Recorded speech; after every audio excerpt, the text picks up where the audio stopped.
Namaskaram and welcome to Malayalam FM 104.6's No English, No English with your host Roji Verghese.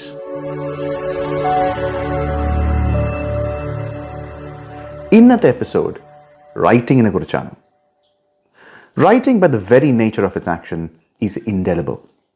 അതിനർത്ഥം നമ്മൾ ആ send button ഒന്ന് click ചെയ്ത് കഴിഞ്ഞാൽ പിന്നെ നമ്മൾ എഴുതിയത് ഒന്ന് സെൽഫ് എഡിറ്റ് ചെയ്യാനോ ചെക്ക് ചെയ്യാനോ പറ്റില്ല. And that is why writing is slightly scary, at least to most of us. നമ്മൾ എഴുതുമ്പോൾ നമ്മളതിൻ്റെ ഗ്രാമർ, ചൂസ് ചെയ്ത വാക്കുകൾ, ടോൺ, ഓഡിയൻസ് ഇതെല്ലാം ചെക്ക് ചെയ്ത് വേണം നമ്മൾ ഒരു ടെക്സ്റ്റ് ഒരാൾക്ക് അയക്കാൻ. Which means you have to be aware of a lot of aspects in case you want to send something that is written.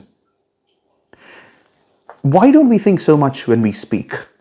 Because speaking is natural. നമ്മൾ ജനിച്ചു കഴിയുമ്പോൾ നമ്മളെല്ലാം ആദ്യം ചെയ്യുന്നത് സംസാരിച്ചാണ്. There are a lot more oral traditions in the world today than they are written. അതിനർത്ഥം it's easier to speak.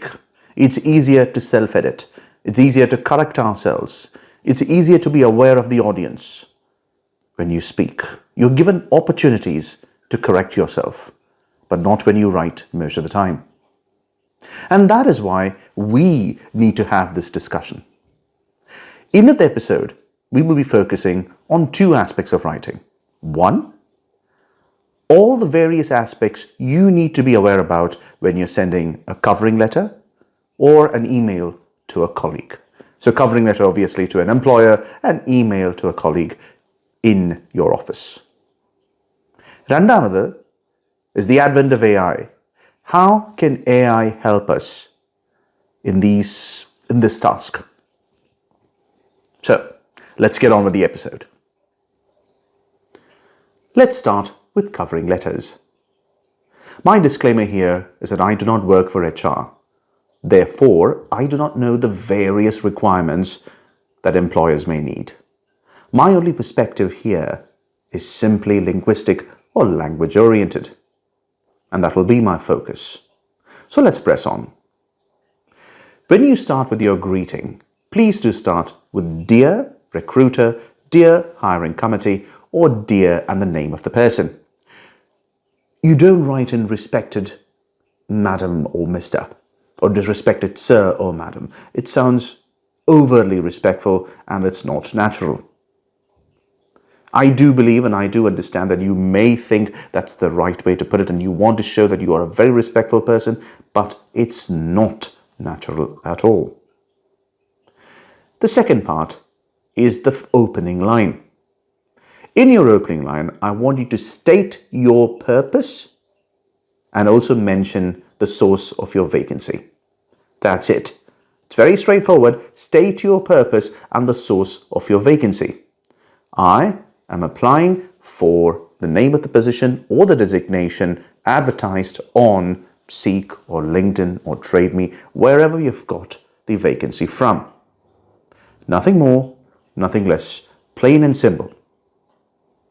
It's in the next paragraph or in the next part that you talk about your skills, all the various skills that you may have that will match the position. And obviously talk about the results. If you have enough experience, the results of those skills. I like to use as part of my evidence, which is the next step, the TSAR template. T, you talk about the task where you may have used your skills. S, the particular skills that you have used to resolve the problems of that task or how you have dealt it. A, the actions that were taken and are the results, which also includes your learning curve. TSAR. It's important that you use an evidence, especially when you write your covering letter. After that, in the next paragraph, you talk about your availability and you also talk about the polite next steps. Obviously, your availability for an interview and deadlines, possibilities. What are the next steps? Sign off by writing kind regards or yours sincerely. Nothing more, nothing less. Kind regards or yours sincerely. Sign off. This is the template which I wish that you could focus on, making it simple and straightforward. Let me repeat again, there are various templates in which you can write your covering letter, but the idea is basically the same. Let's delve into the language aspects of covering letter. The first one is the use of active voice. Now, what does that mean? You want to show the person that you were an integral or an important part in the evidence that you talk about, in the skills that you talk about. And for that, you have to use the active voice. It means you are the one doing the action. For example, I led a team of 3 people in getting a particular task done. Or you have used these skills in order to deal with a particular problem. Let the reader know, and do not feel ashamed about it and do not feel narcissistic about it. You are simply telling the reader that you were a pivotal element in getting the task done. So number 1, using the active voice. I did this. 2, using polite modal verbs like could or would. Polite next steps, your availability, and suggestions. If you want to put forward polite steps or suggestions, use modal verbs, could or would, nothing more, nothing less. Could you please? Would it be possible? Use could or would, and that will show politeness. The third, and a very important part, is vocabulary. In terms of vocabulary, you have to be aware of how much technical jargon, I know it's being redundant here, how much jargon you're using, usually it's technical, in your covering letter. Do not fill your covering letter with technical jargon. Be judicious in its use, just enough to show the person that you're technically sound. And when it comes to other words that you use, make it simple, make it plain, make it formal. I'll repeat again, make it simple, make it plain, make it formal, not multisyllabic words. This is not an exercise in actually showing your language prowess. You are simply communicating to this individual that you are the right fit or the best fit for this job. So 2 aspects: be judicious in your technical jargon, and when it comes to your formal vocabulary, when it comes to the other words, make it simple, make it plain, make it formal. And the last one, be aware of the tenses, present and past. Present for something you want to talk about today, present about skills that are relevant today, or in fact present perfect. And then when you talk about something in the past or what you have done or had done, use the past. Correct your tenses or be aware of the right tenses. So these are the 4 aspects: active voice, vocabulary, modal verbs for politeness, and being aware or checking if you've written in the right tense. The last part of this particular segment of covering letter is some of the 4 Ps that I've seen, common mistakes. Number 1, as I've mentioned before, respected sir or madam. Man, that sounds really over-respectful. Let's not go there. It's easier and natural to say dear, like I said before, dear, hiring committee, recruiter, or name of the person if you do have it. That's more than enough to show respect. Number 2, please do the needful. Very Indian, I would say. These are Indianisms. I'm not telling it's grammatically wrong. I think it's Indianism. Instead of that, why don't we just use polite modals? Could or would. Could you please? And in telling could you please, another common one that I've seen is kindly revert back. Please get back to me. Instead of kindly revert back, let's say please get back to me. Another common one, the next common one that I've seen, especially in covering letters, is passed out in 2022. Now, I'm sure that you might have passed out on the floor when you got your graduate certificate, but you graduated in 2022. You did not pass out in 2022. I'm sure you did pass out during celebrations. And finally, yours obediently. It sounds like you are in servitude. Ladies and gentlemen, you are applying for a position as a skilled laborer, not as a slave. Therefore, let's make it simple. Kind regards, best regards, yours sincerely. That's more than you need. Please do not be over respectful, or you don't have to go to the other end. You're not a slave, therefore not yours obediently. These are some of the common mistakes that I have seen when writing a covering letter. Let's move on to the next part, which is emails or emailing your colleagues. When you think about sending an email at work, my disclaimer here would be, you are the only person who knows that there are various types of individuals at work. The magic of communication lies in navigating through those egos with appropriate language. I can only help you out with what I consider to be an ideal situation. An ideal situation is when you are familiar with your teammates. So let's press on. So let's start with the template of an email that you would like to send to your colleague. Number 1, in the subject bar, clear reason or purpose. This should be in a bullet point, not a whole sentence. 3 to 4 words max. And that's it. Your greeting should be hi or cura. You know this person. Let's not be overtly respectful. Let's not be overtly informal. Hi or cura. That's it. As you move on to the first opening line, well, that's been redundant. As you move on to the opening line, state the purpose, or in fact, state the context in which you are sending this email. Usually it'll be like following yesterday's discussion, if it's something that has done before, or you like to introduce a new idea. Whatever it may be, short, and that should be your first sentence. And get to the point. As you move on, your body should be just bullet points, stick to one topic at a time, and concise information.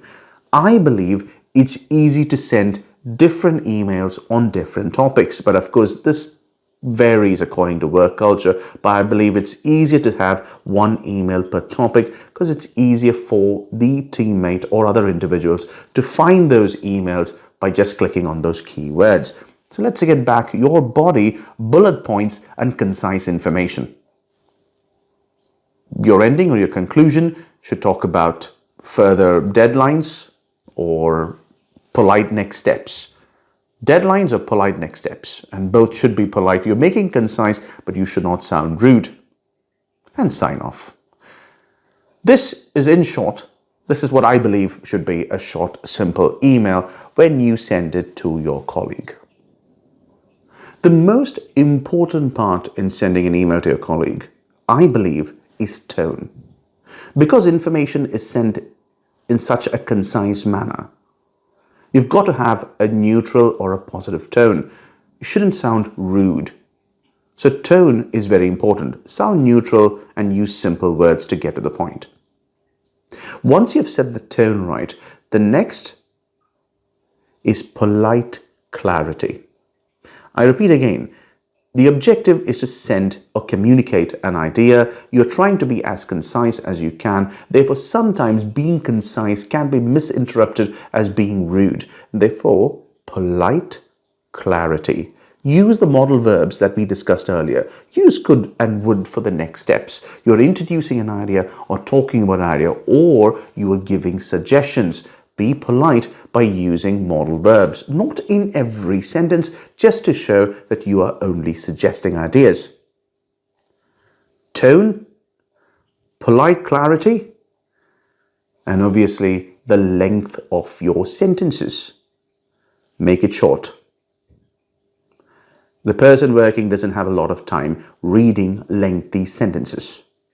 Don't make it too much of a bullet point and make it vague. Ambiguous information is always the reason why you have long email chains. Do not make your information ambiguous. Let your sentences be of the right concise size for the other person to understand. Obviously, this will always be a work in progress, like I mentioned before, because in every workplace, with every individual, language works in a different way. But remember, these are 3 key points to remember. 1, polite clarity, the length of your sentence, your choice of words, and tone. And finally, the 4 Ps when writing an email to your colleague. And this is more revolving around the Indianisms that we tend to use, or what we think is the type of phrases that fit this particular environment. But if you do really want to know what I think about Indianisms, do go back to my previous episode, which is the very first one. But let's get back. The use of the word pre-pon, try not to use it. Let's talk about advancing or bringing the meeting forward. Try not to use the word pre-pon. The next one is let's intimate the person. Well, that has plenty of different meanings in different contexts. Instead, let's make it simple and straightforward. Please let me know. Don't use the word intimate or intimating. Just use the word please let me know. Like I've said with my covering letter just a few minutes ago, don't use the phrase kindly revert back. Please let me know, or please get back to me. Could you get back to me? Instead of using the word kindly revert back. Next one is the use of all caps. You do not write anything, especially in the subject line or in the body of an email, in all caps, unless you want to tell the person that you are emotionally, or you're showing an exclamation, you're shouting, or that you are emotionally embroiled about this particular context. All caps. Please avoid using all caps. 2.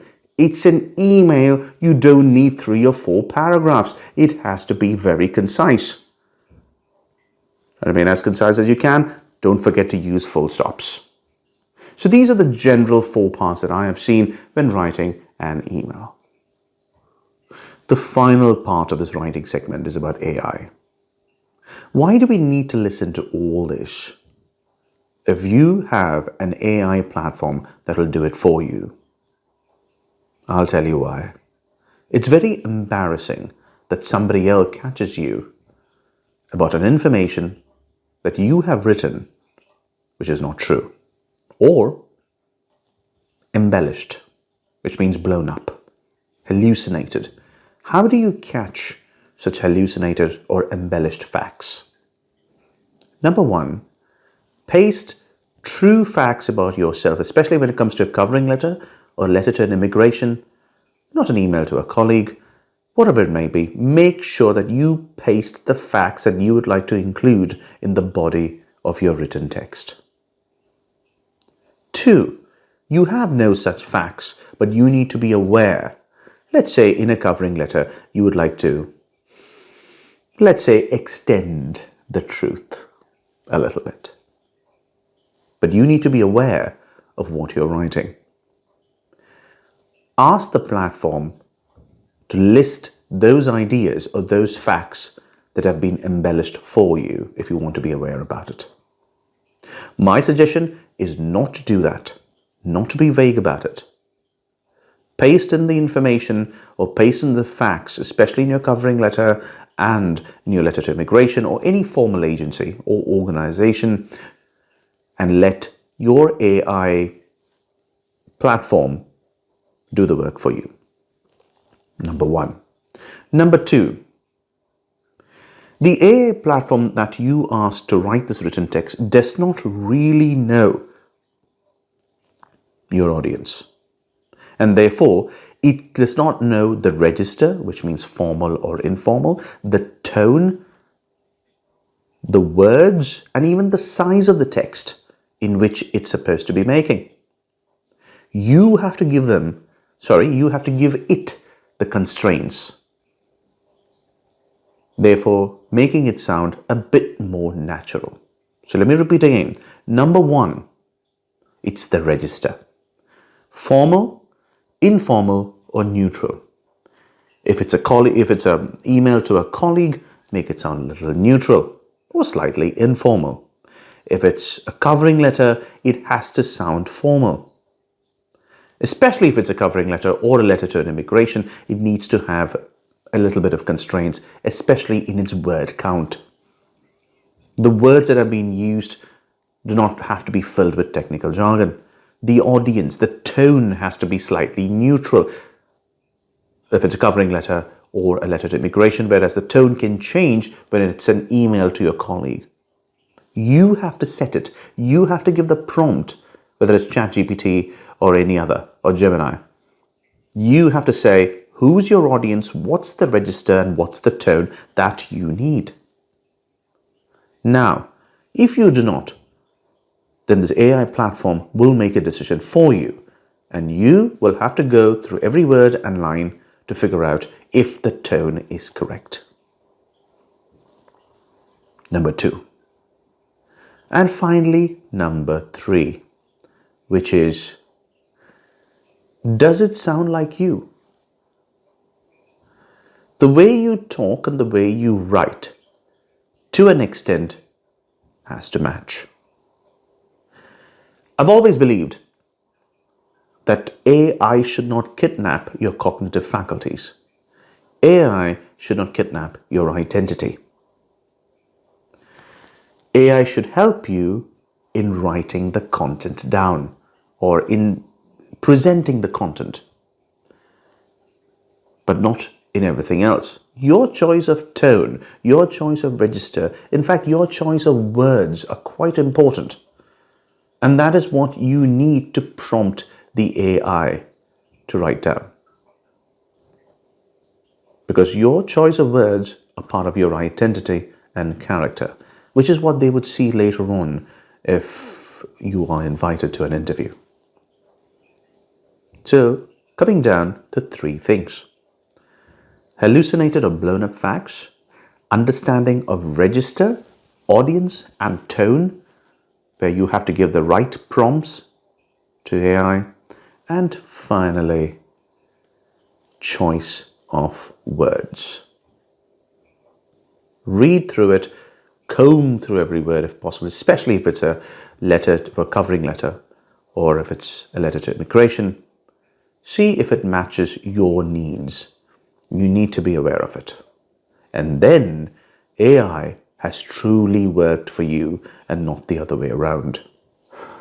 Let me end this particular segment by telling you, you may be a student, you may be an individual looking for a job, you may be an employed person writing an email, and I'm sure that all of you use AI in different ways.